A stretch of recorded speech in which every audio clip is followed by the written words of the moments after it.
People flow in and out of the city returns to pre-pandemic levels during the Chinese New Year holidays. Retail, sales, and sector in Hong Kong is not benefiting from the bigger numbers. And footage of Israel's hostage rescue operation in Gaza.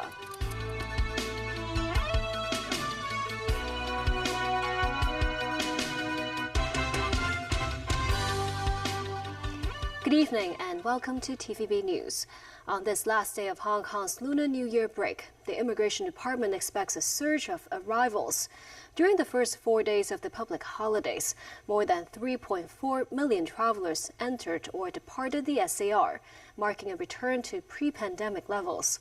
But compared with before the pandemic, the rise in outbound traveler numbers during the peak travel season was much smaller than the plunge in incoming visitor figures.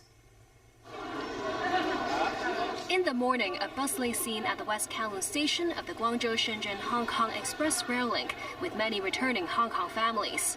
This lady said she had much fun visiting the famous 7 limestone peaks in Zhaoqing, Guangdong, and felt recharged before returning to work tomorrow. This man had a trip to Yangshuo and said he enjoyed the picturesque scenery in Guilin, despite the swaths of holidaymakers there. While Hong Kong's Lunar New Year break is coming to an end, mainland workers still have 4 more days of holidays. This mainland tourist took the opportunity to visit Hong Kong and said he hopes to drop by not just Hong Kong Island and Mong Kok, but also special shops in Sham Shui Po. This tourist from Chengdu said she is having a day trip to Hong Kong but will stay in Shenzhen overnight. According to the Immigration Department, some 1.94 million people departed Hong Kong over the past 4 days. 1.48 million travelers entered the SAR. The inbound and outbound numbers peaked on Monday. A marked increase in traveler figures via land routes this year compared with that of 2018. But versus 2019, the 10% rise in inbound traveler numbers contrasts sharply with a drop in incoming visitors, which cascaded 20%. That marks a difference of 200,000 travelers. The Hong Kong-Zhuhai-Macau Bridge has become the most popular cross-border channel besides the 2 control points connected to railway access. Hong Kong and Zhuhai authorities know that there will be an increase of travelers returning to the SAR today and have requested cross-border bus operators to strengthen services. Timothy Lee reports. At the Hong Kong-Zhuhai-Macau Bridge Zhuhai Port, authorities urged residents to avoid returning to the SAR during peak hours and only travel to the city early on the final day of the Lunar New Year holiday. Not too many people were queuing at the border control point in the early evening. Cross-border procedures largely remained smooth, with many completing the process in around 10 minutes. Long lines were also absent for the Hong Kong-Zhuhai-Macau Bridge shuttle bus. This woman said the cross-border procedure was efficient, adding that she selected to return to the city via bus because it was much more convenient than the Luowu or Shenzhen Bay port options. While this woman noted there were more people than usual, and that it took double the time to cross the border.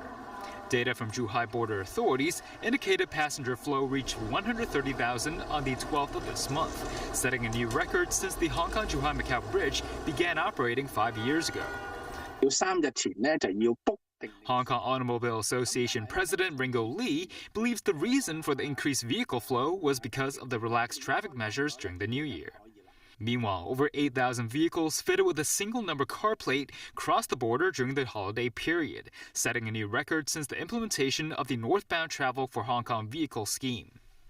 According to numbers provided by the Immigration Department, a total of around 400,000 crossed the border via the Hong Kong-Zhuhai-Macau Bridge between the 10th and 12th of this month. Around 240,000 departed Hong Kong during the same period. Timothy Lee, TVB News. More than 600,000 people visited the SAR over the course of the Chinese New Year holidays.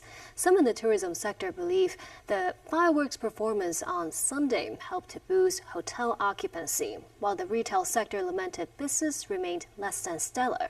Timothy Lee again. Around 630,000 tourists visited Hong Kong during the Lunar New Year holidays, with mainland visitors comprising close to 90%. Some in the tourism sector estimated around 200 mainland tour groups visited the city in the past few days, which is only around 2/3 of the pre-pandemic figure in the same period.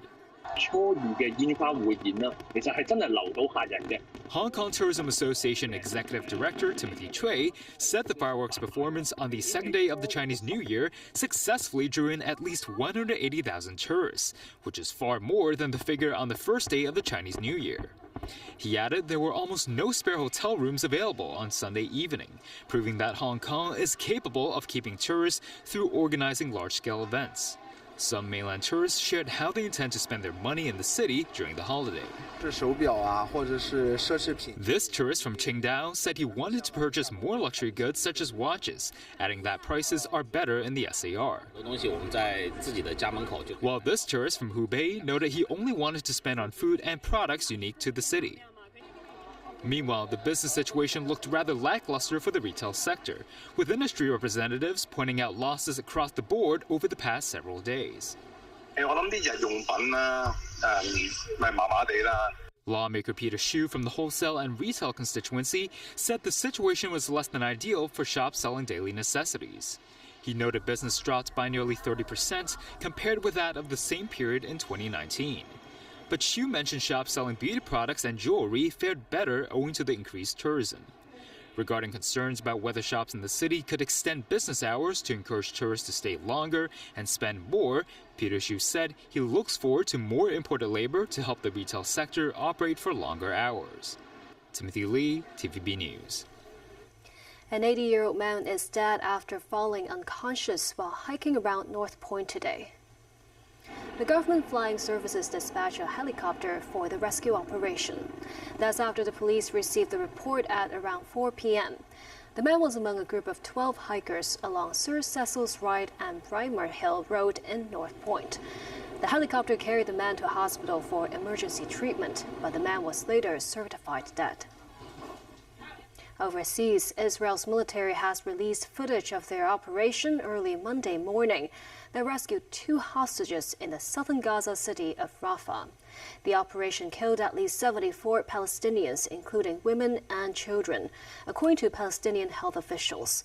The rescue comes ahead of an expected Israeli offensive against Rafah, where around 1.5 million people are sheltering. NBC News with a story. Tonight, the emotional reunion the families of 2 Israeli hostages have been waiting for months.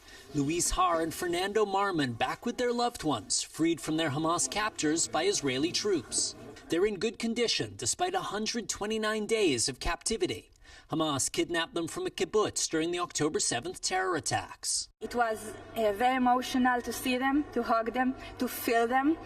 It feels almost unreal. This new Israeli drone footage shows the moment commandos stormed an apartment building in southern Gaza, exchanging fire with Hamas gunmen and emerging with Har and Marman. Do you want a blanket? An Israeli Navy SEAL asks. It's warm in our hearts, Har replies. The operation was launched at 1:49 a.m. in the heart of the city of Rafah. The hostages held in a second-floor apartment by 3 armed Hamas guards, Israel says. We penetrated it with explosives. It was a clear and sweep operation, finding the hostages, bringing them both out. Israel pounding the area with airstrikes to cover the commandos' retreat. At least 67 Palestinians, many of them civilians, killed according to the Hamas-run health ministry.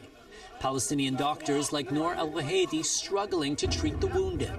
The situation is more than catastrophic. We are dealing with a new case every minute. President Biden tonight once again warning Israel against an all-out assault on Rafah, where half the population of Gaza is seeking refuge. They're packed into Rafah, exposed and vulnerable. They need to be protected. And the CIA director will be in Cairo Tuesday for more negotiations on the hostages. In the U.S., another deadly shooting. 1 person was killed and 5 others were injured in a shooting at a New York City subway station during the Monday evening commute, authorities said. The shooter was still at large after opening fire during the early evening as people finished work and children came home from school. Nasri Karim has more. Authorities said a man in his 30s was killed, while 4 others had injuries described as serious. The shooting occurred at a station in the Bronx at the intersection of Mount Eden and Jerome Avenues. Video from a local TV helicopter showed a train stopped at the station with orange evidence cones placed at various points on the platform. The gunfire broke out at a time when stations throughout the city are filled with kids coming home from school and many workers are beginning their evening commute. A shooting was triggered by an argument between two groups of teenagers riding the subway. After the train's doors opened at the station, the shooting started. Police said a hunt was on for the shooter, who fled the scene, though they did not rule out more suspects. One witness was quoted by the U.S. media as saying 2 kids were yelling and there was at least 6 shots. The ages of those shot ranged from 14 to 71. Today, another senseless act of violence occurred on our transit system. We have innocent victims, and we want New Yorkers to know that we will get you, whoever was responsible. Police say the incident was not a random shooting. All right, so let me start off by saying this. We don't believe this was a random shooting. We do not believe that this was an individual indiscriminately firing into a train or in a train station. This incident today occurred, or was as a result of 2 groups that started fighting while on a train. This is unacceptable.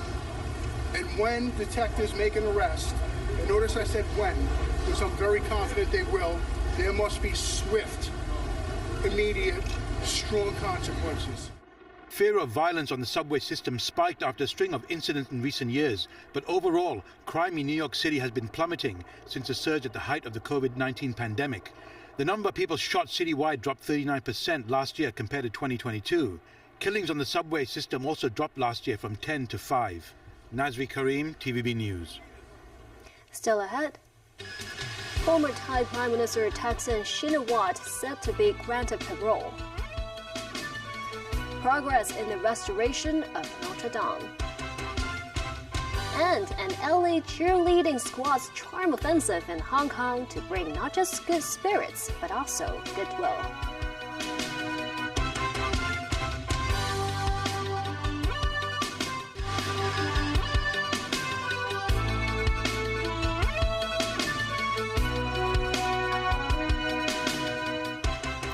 Welcome back.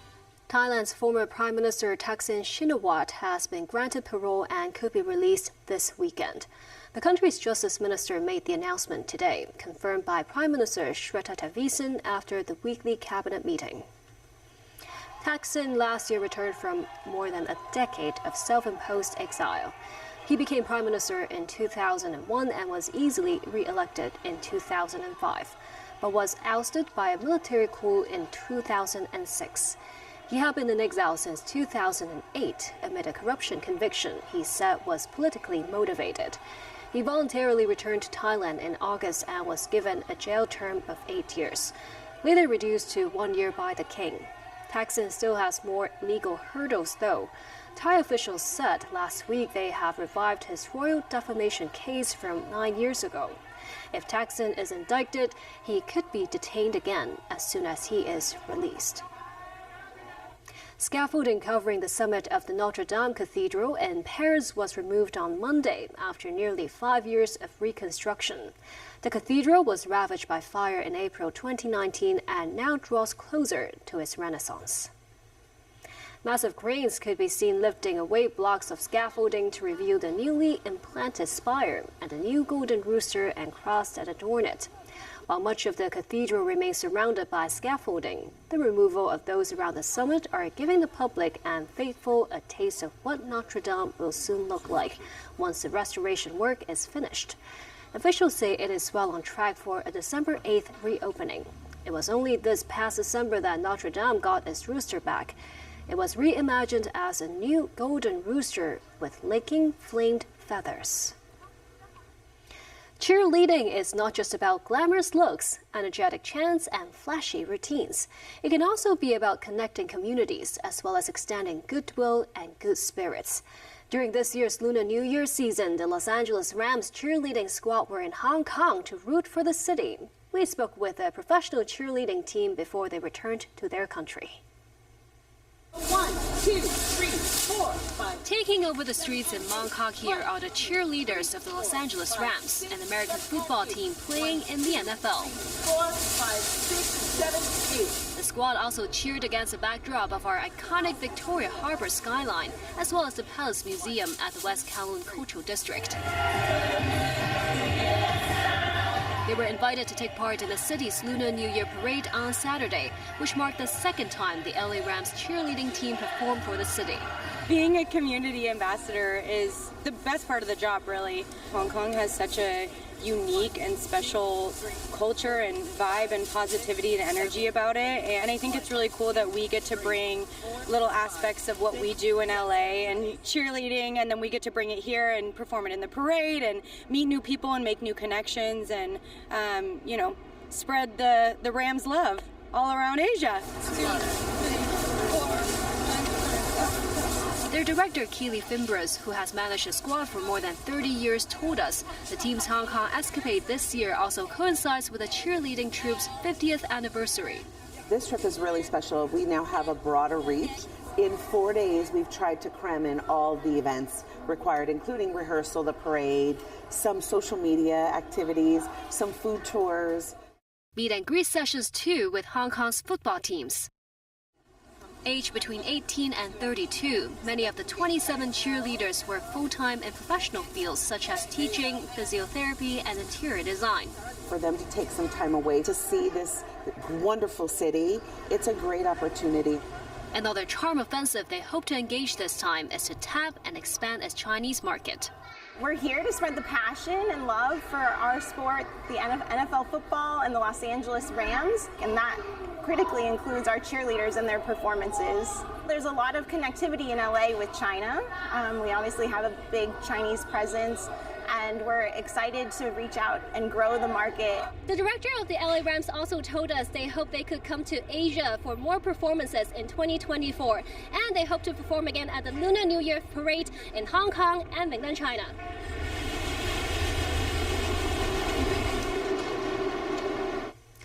Dragon represents very different cultural meanings in the East and West. A foreign collector changed her perspective by collecting Chinese dragon antiques. The scholar said it is a symbol often misinterpreted by biased politicians, and more explanation would cease misunderstanding. Sakura Ip reports. This emperor's robe was worn by Emperor Qianlong during the Qing dynasty. One of his signature is the five-clawed dragon. Have you seen a green dragon with ox horns before? It was believed to be a gift to Tibet back then. It suits well with the year of green dragon. Teresa Coleman started collecting Chinese antiquities in the 70s. Textile is her favorite. Among her 3,000 pieces collection, around 1/8 of items have dragon themes. They do look cute, and they are, and they were very, very different from the Western dragon.